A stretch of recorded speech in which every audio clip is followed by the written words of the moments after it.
The 20th Congress of the Communist Party of China is currently taking place, and Dong Sheng will be publishing a series of videos in order to better understand this political event. China is at the center of the world's economy and geopolitics. However, little is known about its internal politics.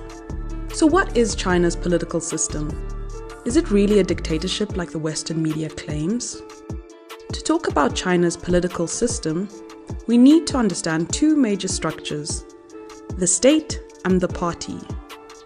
After the founding of the People's Republic of China on October 1st, 1949, the Communist Party of China became the leadership of the government. The party, founded in 1921, already had an established, broad and complex structure, which now began to coexist and converge with the state structure. At the top of the state structure is the presidency, under which are the National People's Congress and the Chinese People's Political Consultative Conference, which make up the legislative branch. Below the National People's Congress are the Supreme People's Court and the People's Procuratorate, which represent the judicial branch, the Central Military Commission, and the State Council, which is part of the executive branch and includes the Prime Minister and 27 ministries or secretariats. There are no opposition parties in China, so the system of government is not one in which several parties compete for power. But it is not a single-party system either.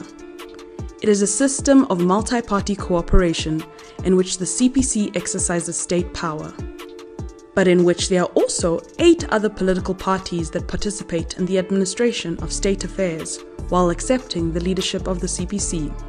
Representatives of the CPC, together with the non-communist parties and other sectors of society, meet every year at the 2 sessions. This is the time when the annual sessions of the National People's Congress and the Chinese People's Political Consultative Conference are held simultaneously. The National People's Congress is the highest organ of state power, but there are also local people's assemblies. These assemblies, as well as the National People's Congress, have 4 functions. 1. Legislation. 2. Appointment and dismissal of officials. 3. Decision-making. 4. Supervision. Did you know that there are direct elections in China? Deputies to county and township people's assemblies are directly elected by the people, and deputies for assemblies at the city, provincial, or national level are elected by lower-level people's assemblies. In 2016 and 2017, for example, more than 900 million voters participated in local elections, in what became the largest community elections in the world. This entire large state structure is under the leadership of the Communist Party of China, which also has its own structure. So how do we explain this giant structure of the CPC? Let's start from the bottom.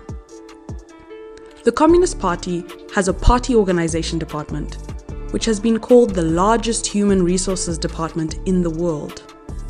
This department operates with 3 components: the civil service sector, state-owned enterprises, and social organizations such as universities or community programs. Any of the CPC's 96.7 million members can become a civil servant. And yes, I said 96.7 million members. If the party was a country, it would be the 16th most populous country in the world. Top university graduates are usually recruited and start at the lowest level, called Keyuan. About 7 million civil servants are at this level.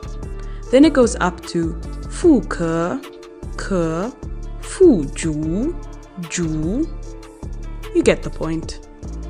By the time you get to the Central Committee, there are only 360 people. The Party Organization Department reviews the performance of officials once a year. It reviews their peers, superiors, subordinates, investigates their personal conduct, and conducts public opinion surveys. In the end, they promote those who perform the best.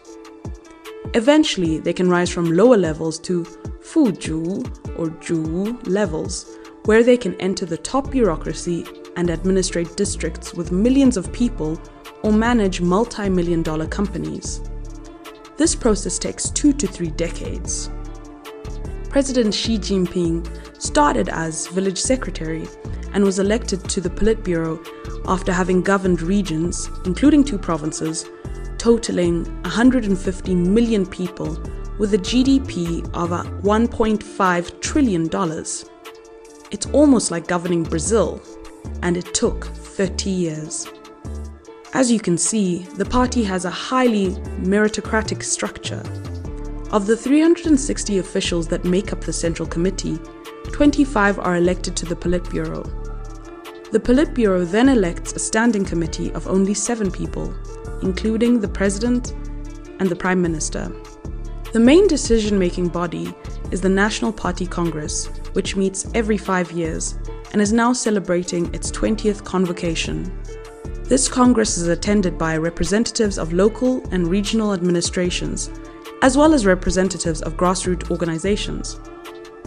It is the National Congress that elects the members of the Central Committee.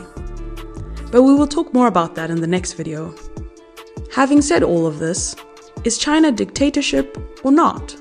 A white paper published last year by the government, called Democracy That Works, highlights the whole process people's democracy as a core concept.